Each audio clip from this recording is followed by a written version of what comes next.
Thank you, Mr Speaker. My question is to the Minister for Water Resources, Drought, Rural Finance, Natural Disaster and Emergency Management. Will the minister update the House on the Morrison-McCormack government's stable and secure approach to addressing water security? The Minister for Water Resources.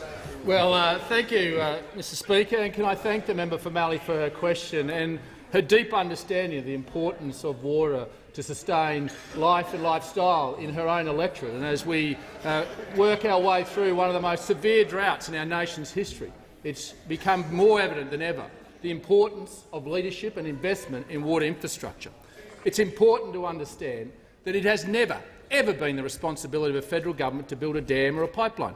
Since Federation, it has always been the ownership of the states. They have enjoyed the ownership of that resource. And sadly, since 2003, we have only seen 20 dams built in this country.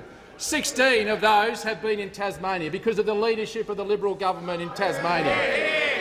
More concerning, however, is that across particularly the eastern seaboard, we will see a 37% reduction in storage capacity per person by 2030 unless there is leadership. And we, as a federal government, saw this in 2016 and started the National Water Initiative Fund. Yeah. We put $800 million out and took that to $1.3 billion.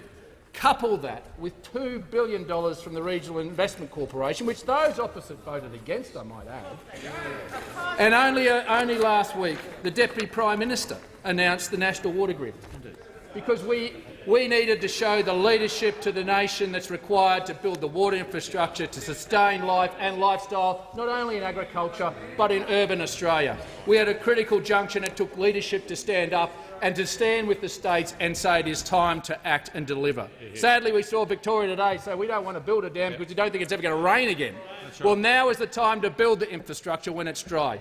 It's important that the leadership is shown, and I can advise the House, Mr Speaker, that after the discussions with the New South Wales government this week, that we will be working with them in partnership to prioritise a number of projects right across New South Wales to give security to regional New South Wales residents, those that are facing critical water storage levels.